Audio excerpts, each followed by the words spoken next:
is good beer. Full Sail Limited Edition Lager. Recipe number 4. Brewed right here in Hood River, Oregon. Man, that is good stuff. It's available right now. I don't know how long it's going to be available, but it's available right now in the stores. Wow, that is good beer to drink while you're painting. Just letting you know. At least if you're a beer lover like I am. Okay, as you can see, I have made some progress on this painting since the last time you saw me. I was just simply working on the background, just the sky, when I started out. And now I've come out to the trees here, and I'm still trying to go with that digital effect. Even though this is a river scene, and when a river scene, if you look at any rivers at all, and down here in Portland, we have a ton of rivers. I mean a ton of rivers. You've got the big Columbia pouring in through here. You've got the Willamette pouring into the Columbia. You've got the Sandy pouring into it. You've got the Cowlitz. And I'm sure I'm missing a whole bunch of other rivers that pour into Columbia right through here.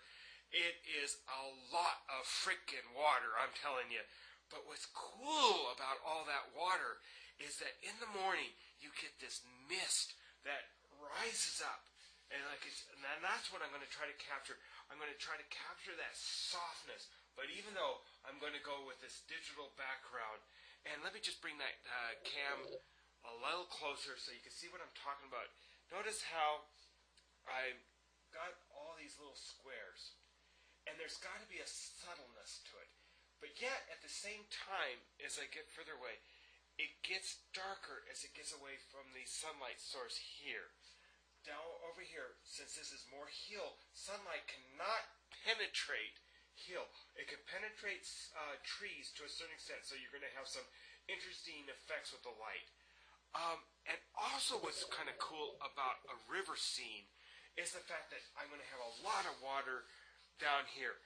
Water is so damn cool. I'll just let you know. Take a look at water, what it does to light in the sunlight. It bounces it around, it gives it life, and that's what I'm going to try to capture down in this area here. And on that note, whoo, my God, I got to have another beer. Woo.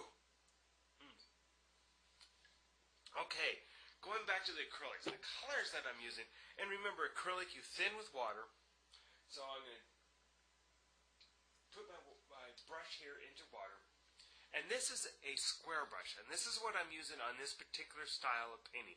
A square brush, as you can see, is flat across the top. A round brush is obviously more rounded, and that's why they call it a rounded brush. This one is kind of flat now because I hit it on the damn canvas so hard, and it's like sandpaper, but it's still a round brush, and that's what you can see here is round. Okay, colors that I'm using. I have an unpronounceable blue. Crap, I actually thought it said anthrax blue. I thought that was kind of cool, but go ahead and pronounce that word. Look at that length of that word. Remember, deep blue. Okay, that's what it is. It's a deep blue. You could use a Prussian blue, but this blue seems to be kind of cool. It's made by this M. Graham company. They actually make it right here in Oregon, actually here in Portland, and frankly, I love their paints. They seem to be a good quality paint. And then I've got a yellow here.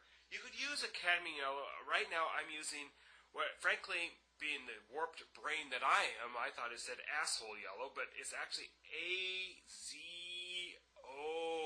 yellow. Take a look at that. That's what that is. See? But it's a bright yellow, and so I'm going to mix that with the unpronounceable blue. And then I've got a cerulean blue going on here. See? Cerulean. Think sky, cerulean. Okay, and then I have this ultramarine violet. See? Look at that. Ultramarine violet. Okay.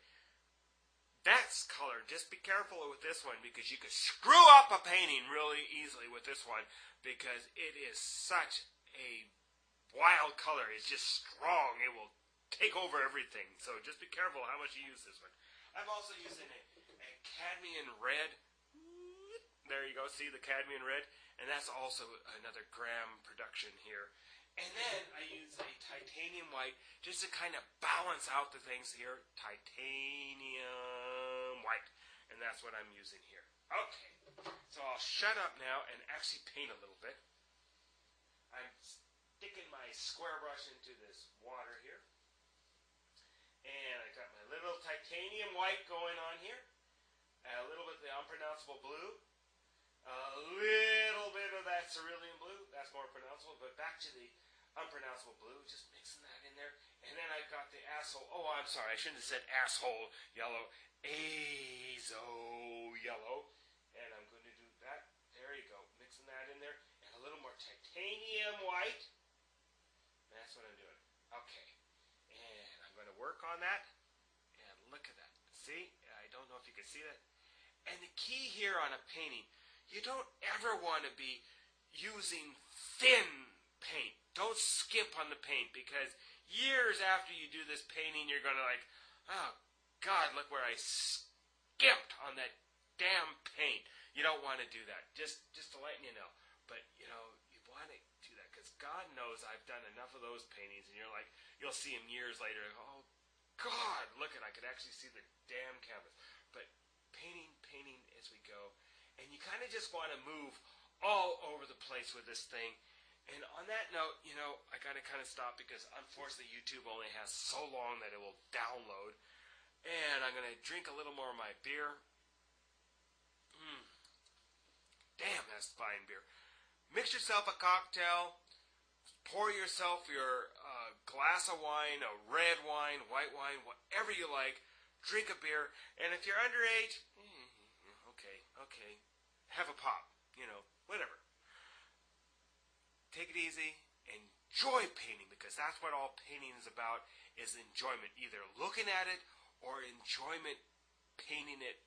That's what you want to do. It's for fun. You don't make mistakes. It's all about having fun. So take it easy. Talk to you later.